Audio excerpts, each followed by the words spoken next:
हे दोस्तों, आपका स्वागत है हमारे इस चैनल पर। आज का जो टॉपिक है उसमें हम बताएंगे जैम पोर्टल की जो है प्रक्रिया क्या होती है और इसमें बिड किस प्रकार डाले जा सकते हैं। इसमें हम आपको आगे चलकर मैन पावर की बिड डालना बताएंगे। इसके अलावा वस्तुएं कैसे ले सकते हैं जैम पोर्टल के माध्यम से, और वाहन कैसे ले सकते हैं, और भी किसी अन्य प्रकार की सेवाएं या फिर वस्तुएं किस प्रकार जैम पोर्टल के माध्यम से खरीदी जा सकती हैं, इसके बारे में हम आपको बताएंगे। ओके, तो चलिए हम आपको आगे बताते हैं कि जैम पोर्टल जो है पहले ये होता क्या है। पहले इसकी बेसिक जानकारी ले लीजिए। इसके अलावा इसकी बेसिक जानकारी के लिए मैंने इससे पहले 2 पार्ट बनाए हुए हैं, उसके लिंक मैं आपको ऊपर आई बटन पे दे दूँगा, आप वहाँ पे जाकर इसको देख सकते हैं। इसमें हमने आपको जैम पोर्टल की बेसिक डिटेल के बारे में बताया है। तो चलिए आज का टॉपिक स्टार्ट करते हैं। आज के टॉपिक में जैम पोर्टल क्या है, सबसे पहले हम ये जान लेते हैं। जैम पोर्टल जो होता है वो वस्तुएं और सेवाओं को खरीदने और बेचने का ऑनलाइन माध्यम है। मतलब क्या है, सेलर विक्रेता जो है सीधे क्रेता से अब कोई भी चीज़ ना खरीद कर वो सीधे अब जैम पोर्टल के माध्यम से खरीदेगा। मतलब बीच में एक माध्यम दे दिया गया है। और ये माध्यम क्यों दिया गया है? ये माध्यम इसलिए दिया गया है क्योंकि सेलर और क्रेता बायर में अक्सर धांधली हुआ करती थी। अधिक मतलब कि मनचाहे रेट पर मांगा करते थे और भी कई प्रकार की धांधली होने की वजह से बीच में एक जैम पोर्टल माध्यम बना दिया गया। ओके, फॉर एग्ज़ाम्पल अगर हम आपको बताएं, अगर इस समय जैम पोर्टल के माध्यम से कोई भी मैन पावर मतलब कि कर्मचारियों को लिया जा सकता है। मतलब बायर जो है सेलर से कर्मचारी अगर अब लेगा तो अब जैम पोर्टल के माध्यम से लेगा, क्योंकि बायर अब सीधे सेलर से अपने ही आदमी नहीं ले सकता है। अब जैम पोर्टल के माध्यम से अब अपने ही आदमियों को रखना आसान नहीं है, इसीलिए बीच में एक माध्यम दे दिया गया जिससे जो यह धांधली होती है इसको कम किया जा सके। ओके, अब इसका प्रोसेस क्या होता है ये जान लेते हैं। जब किसी क्रेता को मतलब बायर को कोई भी वस्तु या फिर सेवा खरीदनी होती है तो सबसे पहले जैम पोर्टल पर एक बिड डालता है। मतलब बिड क्या होती है? बिड जो होती है वो इसके नियम होते हैं, शर्त होती है। मतलब ये अपनी रिक्वायरमेंट बताता है, हमको इतने इतने मैन पावर चाहिए और हमको इस रेट पे चाहिए और इनकी ये क्वालिफ़िकेशन होनी चाहिए। इस तरह के यह बिड में आप सारी शर्तें बताता है, विवरण बताता है।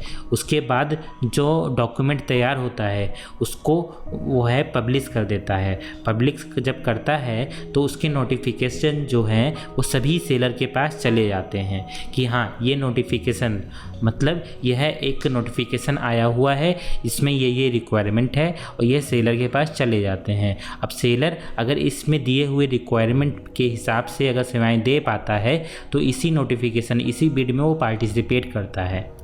अगर यह इसमें इन शर्तों को पूरा नहीं कर पा रहा होता है तो वह इस बिड में पार्टिसिपेट नहीं करता है, ये ध्यान रखिएगा।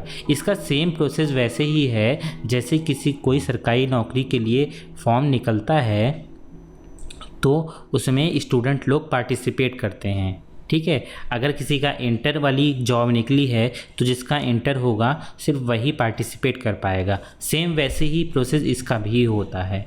ओके, अब हम आपको आगे जो बताएंगे आने वाली वीडियोस में, उसमें सिर्फ आपको मैं मैन पावर आउटसोर्सिंग सर्विसेज के बारे में बताऊंगा। मतलब कि मैन पावर की जो हैं आउटसोर्सिंग के माध्यम से जैम पोर्टल के द्वारा कैसे लिए जा सकते हैं, इसकी संपूर्ण प्रक्रिया आपको बताऊंगा। अभी के लिए एक हम आपको प्रोसेस बता देते हैं कि बिड में क्या प्रोसेस होता है। इसके अलावा सरकारी विभाग में आप कोई भी बिड किस प्रकार डाल सकते हैं, उसका पूरा एक क्या स्टेप होते हैं वो स्टेप बाय स्टेप आपको हम बताएंगे। तो चलिए अगली स्लाइड में चलते हैं और आगे की हम बात समझते हैं कि जैम पोर्टल पर बिड संबंधी चरण क्या होते हैं। यह हमारा अगला टॉपिक है। अब इसमें देखिएगा, जब हम कोई बिड डालते हैं तो सबसे पहले हम एक बिड डिटेल तैयार करते हैं। उस बिड में हम यही डालते हैं कि अगर हमें मैन पावर चाहिए तो उस मैन पावर में हमें क्या क्या चीज़ें चाहिए, किस किस रेट पे चाहिए, कितने लोग चाहिए और किस शर्तों के अधीन चाहिए, और भी उनकी अर्हताएँ, उनकी योग्यताएँ और भी कई प्रकार की बिड डिटेल उसमें पूछी जाती है जो हम डालते हैं। मैं आपको आगे चलकर इसके बारे में बिड कैसे तैयार की जाती है और उसमें क्या क्या चीज़ें डॉक्यूमेंट अपलोड होते हैं, ये सारी चीज़ें मैं आपको आने वाली वीडियोज़ में बताऊँगा। अभी के लिए तो सबसे पहला स्टेप जो होता है वो बिड डिटेल का होता है, जो बिड तैयार करते समय डाली जाती है। अगला स्टेप क्या होता है? अगला स्टेप ये होता है जब आप एक बिड तैयार कर लेते हैं और उस बिड को पब्लिश कर देते हैं तो इसमें कर्मचारियों द्वारा प्रतिभाग किया जाता है, मतलब पार्टिसिपेट किया जाता है। अब जैसे कि आपने एक बिड डाली मैन पावर की और इसमें 10 कंपनियां आई, इसी में वो संख्या आपको इसमें दिखाई देगी, लेकिन नाम नहीं दिखाई देंगे।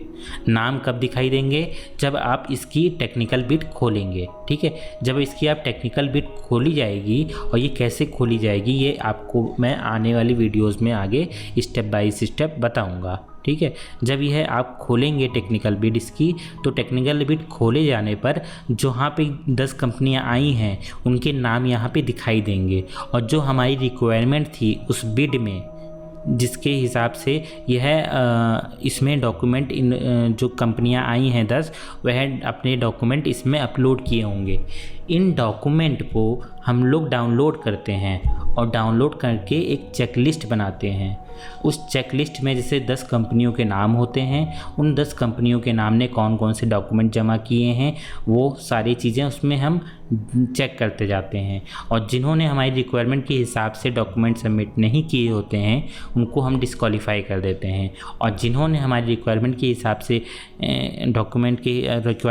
से डॉक्यूमेंट फिल किए हैं उनको हम क्वालिफाई कर देते हैं। ओके, अब जो क्वालिफाइड होती हैं संस्थाएं 10 कंपनियों में से, जैसे कि 7 कंपनियों ने सही डॉक्यूमेंट सबमिट किए हैं, तो उन लोगों को हम क्वालिफाइड करके आगे सबमिट कर देते हैं, और जब सबमिट करते हैं तो फाइनेंशियल एवेल्यूएशन में ऑटोमेटिक पहुंच जाती हैं। और इस वाले स्टेप में हमें कुछ नहीं करना पड़ता है, सारी चीज़ें ऑटोमेटिक आ जाती हैं। अब इसमें जैसे कि 7 कंपनियों में लास्ट में 3 कंपनियों का ही सिलेक्शन होता है, और इन 3 कंपनियों में एक L1 आएगी, एक L2 आएगी, एक L3 आएगी। ठीक है, और इसी तरह बाकी की भी कंपनियां L4, L5, L6 इस तरह आती हैं, जो 7 कंपनियां होती हैं, और L1 वाले को हम बिड अवार्ड कर देते हैं, जो ये प्रोसेस ऑटोमेटिक होता है।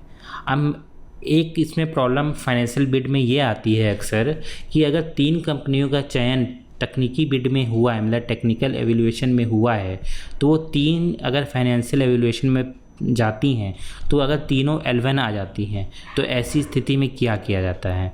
ऐसी स्थिति में जो होता है, एक शासनादेश है जिसको मैं आपको आगे चल के बताऊँगा। उस शासनादेश के अनुसार विभागाध्यक्ष अपने स्तर पे जो उस सरकारी विभाग का अध्यक्ष होता है, मतलब कि जो सचिव होता है, मतलब विभाग का अध्यक्ष होता है, वह अपने स्तर पे निर्णय ले सकता है कि कौन बिड क्वालिफाई होती है। लेकिन ये काफ़ी आगे की बात है, अभी के लिए सिर्फ मैं आपको इतना ही बताना चाहता हूँ कि इन 4 स्टेप के माध्यम से बिड आप एक संस्था को ले सकते हैं। ठीक है, चलिए आगे का हम देखते हैं।